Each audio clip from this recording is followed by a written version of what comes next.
Hey peoples, Untitled Productions here, and I'm going to be doing a review of the custom Owen Trent Mask I got from ghostfacekid101. Now, before I get into that, I just want to say that getting a custom mask made, especially if you're not a mask maker, is normally extremely hard and costs a crap load of money. I don't know if you guys know this YouTuber. His name is AJ Good. His YouTube channel is The House of Masks.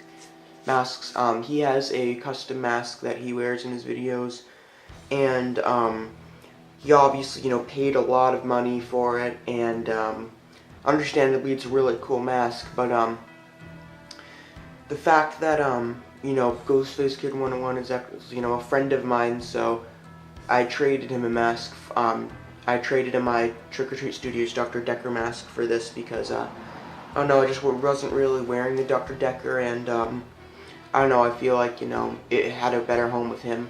But the fact that I'm able, as, this 15-year-old kid, to be sitting here with this custom mask is just incredible, And it wouldn't be possible without ghostfacekid101, so huge thank you to him. Link to his, I'm tired of putting links in the description. He's in my recommended channel, so just go there if you want to see his channel. Pretty sure almost all of you guys already know him anyways. But, so pretty much the first Owen Trent mask I ever made was made out of plaster strips, and I freaking should've, one second. So the first one I ever made is right here. It's very, very, very old. You can see how old it is inside. And just had, very simple, just made of plaster strips. It's pretty fragile now. And, the eyes were different. The nose hole was a bit bigger, and obviously no mouth.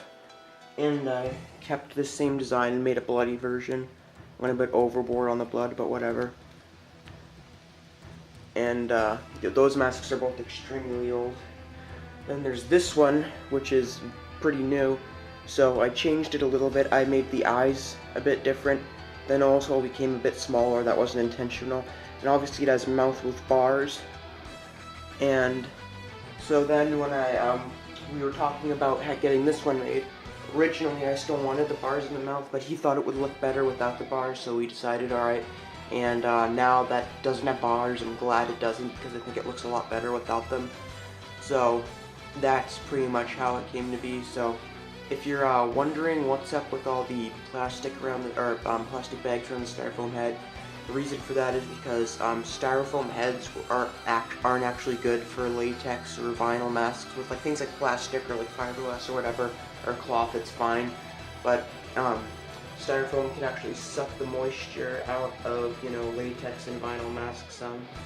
There are a few YouTube videos made actually by so it's on the House of Masks channel, the same guy I was talking about earlier, but it's a different guy making the videos, a guy called the Crimson Ghost Mask Room, something like that. And he collects a lot of vintage masks, and these vintage masks were once, just nice, flexible latex masks, but they'd been displayed on styrofoam heads for so long that they, it kind of turned into glass almost. They were fragile, they couldn't move. If you tried bending them, they would shatter pretty much. So that's why their plastic bags are on the styrofoam head, to protect it. To protect the latex. I had that on all my latex and vinyl masks that are on styro heads. Like my Halloween 6 mask, that isn't on a styrofoam head, so it doesn't need it. And then my Phantom Killer sack mask is on a styrofoam head, but it doesn't need the plastic bag since it's cloth. But anyways, enough about that. Let's actually get into the review. So first, I'll just do a 360. There. Just a simple elastic strap.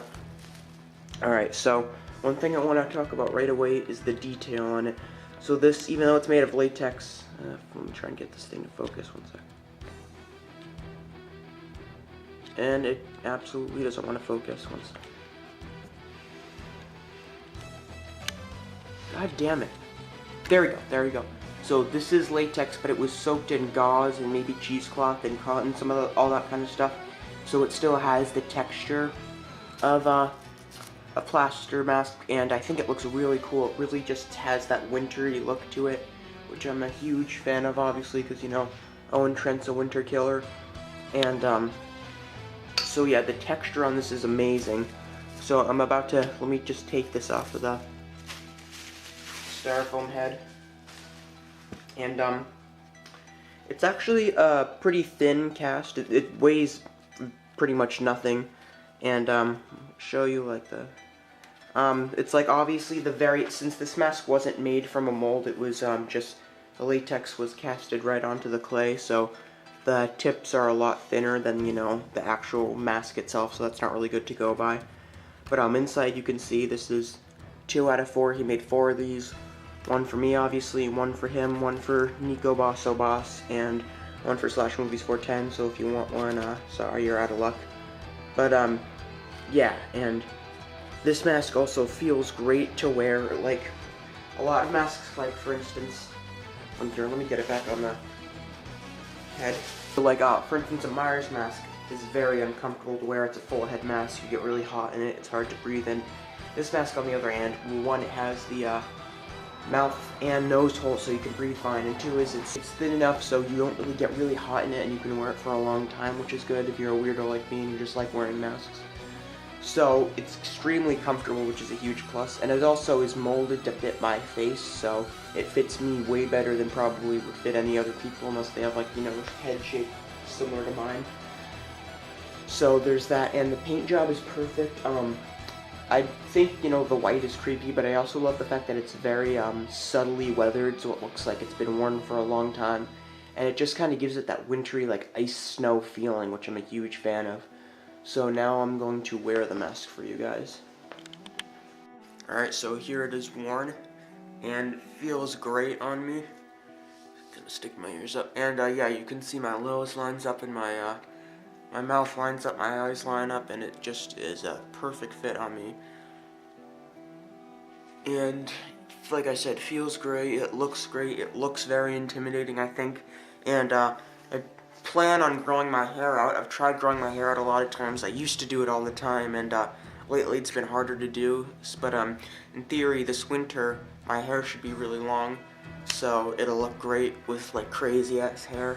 My hair kind of grows up, not down, but so yeah, I'm very, very, very happy with this mask. I think it looks great, it feels great, and expect to see this in a lot more videos.